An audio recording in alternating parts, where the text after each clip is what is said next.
The November 1997 crisis in Russia is one of the largest economic collapses in Russian history. The crisis emerged as a result of a combination of factors in the Russian economy and had a profound impact on global financial markets. In the early 1990s, after the dissolution of the Soviet Union, the Russian economy underwent rapid privatization and transition to a market economy. However, this transition process was quite turbulent, and as state control over the economy decreased, corruption increased. The beginning of the crisis dates back to the period when Russia turned to external borrowing in the 1990s. During this time, Russia borrowed significant amounts of debt from foreign investors and resorted to high interest rates to repay it. However, the repayment of these debts led to the devaluation of the ruble. In November 1997, the Russian government devalued the ruble and allowed foreign investors to exit. As a result, the Russian stock market experienced a major collapse, and the economy went through a significant shock. The crisis had a deep impact on the Russian economy. Inflation rapidly increased, the ruble depreciated, and unemployment rates rose. The crisis also heightened political instability in Russia. The Russian government sought international assistance to cope with the crisis and signed an agreement with the International Monetary Fund, IMF. The agreement required Russia to undertake economic structural reforms and implement the necessary regulations to attract foreign investors. After the crisis, the Russian economy gradually recovered, and structural reforms were implemented. However, the crisis served as a turning point that highlighted the necessity of economic structural reforms in Russia. The crisis also provided an important lesson to global financial markets. The economic stability of a country is a significant factor for the economic stability of other countries. What lessons can be drawn from Russia's 1997 crisis, and what significance do these lessons hold for other countries? What measures can be taken to prevent the spread of a crisis in one country to other countries in the global economy? How can corruption and political instability contribute to leaving a country vulnerable to economic crises? For all this and more, before starting the video, if you're interested in universal economic history, you can subscribe to my channel and turn on notifications to be informed about new videos I upload every day. Enjoy the watch.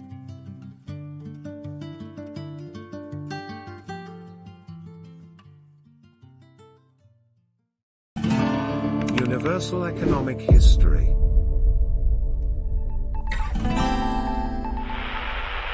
The pre-crisis Russian economy was highly unstable. After the dissolution of the Soviet Union, Russia rapidly embarked on privatization and free market reforms. However, these reforms were accompanied by factors such as corruption, decreased state control, and slow progress in structural reforms, which led to a major economic collapse. The Russian economy faced numerous challenges in the mid-1990s. As state control diminished, corruption increased, and corruption in the privatization process overshadowed the rapid economic growth. Additionally, the slow pace of market reforms reduced the country's competitiveness and lowered business efficiency. In the 1990s, Russia also heavily relied on external borrowing, and these borrowings resulted in high interest rates, especially after the Asian economic crisis. Russia's ability to repay its debts decreased with the sudden devaluation of the currency, leading the country into a financial crisis. The main causes of the crisis include ruble devaluation, the inability to repay foreign debts, and corruption. Ruble devaluation emerged as a response to Russia's economic problems in the 1990s. To repay debts, Russia resorted to high interest rates, which increased the exchange rate. However, high interest rates slowed down the production sector and reduced economic growth. Moreover, the high value of the ruble decreased Russia's exports and increased the trade deficit. All these factors led to a rapid devaluation of the ruble in 1997, creating a significant shock to the Russian economy. In addition, Russia heavily relied on foreign borrowing in the 1990s, and these debts resulted in high interest rates, particularly after the Asian economic crisis. Russia's ability to repay its debts diminished with the sudden devaluation of the currency, leading the country into a financial crisis. Corruption was also a significant factor contributing to Russia's economic crisis. Corruption in the privatization process affected the state's economic activities and negatively impacted economic growth. Additionally, the reduction in state control led to difficulties in enforcing laws, reducing competition among businesses.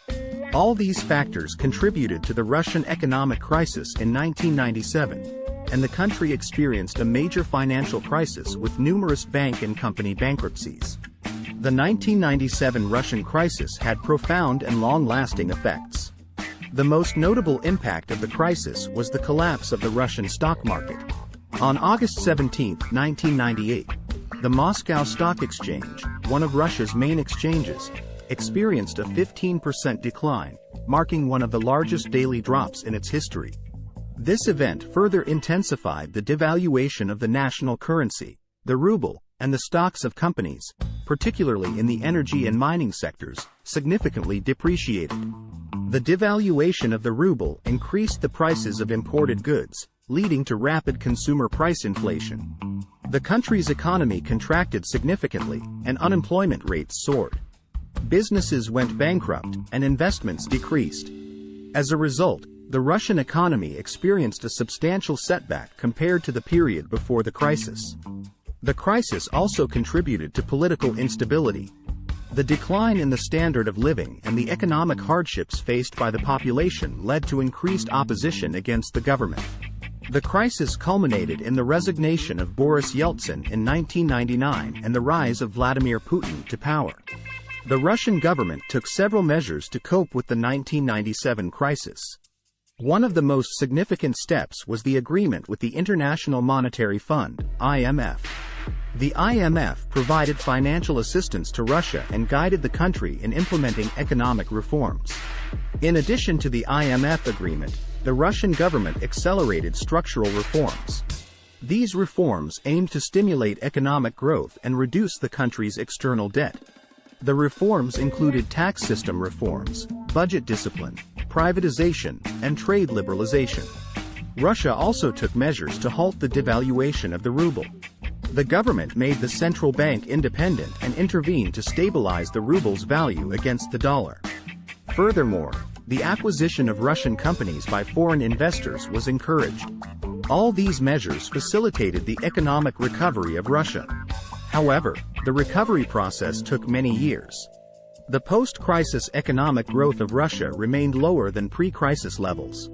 Moreover, not all structural reforms were fully implemented, and some reforms, particularly in taxation, were hindered by corruption and political instability. The 1997 Russian crisis provided important lessons for many countries. The crisis emphasized the importance of foreign capital control and the necessity of economic structural reforms. Many countries drew significant lessons from the Russian crisis and placed greater importance on controlling foreign capital. Foreign capital contributes to a country's economic growth by investing in its economy. However, excessive foreign investment can have adverse effects on a country's economy. Therefore, many countries began implementing policies that regulate foreign capital inflows. The Russian crisis also highlighted the necessity of economic structural reforms. Economic structural reforms involve reorganizing a country's economic system, including privatization, tax reform, trade liberalization, and transitioning to a market economy. These reforms promote economic growth while ensuring economic stability. After the crisis, Russia's economy gradually recovered, but certain challenges remain. Economic growth is still limited, and the economy remains dependent on oil prices. Additionally, income inequality in the Russian economy remains a significant issue. The 1997 Russian crisis not only affected Russia but also had repercussions on the global economy. The crisis particularly provided important lessons for emerging markets and played a significant role in shaping the future economic policies of these countries. The crisis created a panic atmosphere in global financial markets, leading to sharp declines in stock prices and currencies, especially in emerging markets. Additionally, global trade significantly declined during the crisis.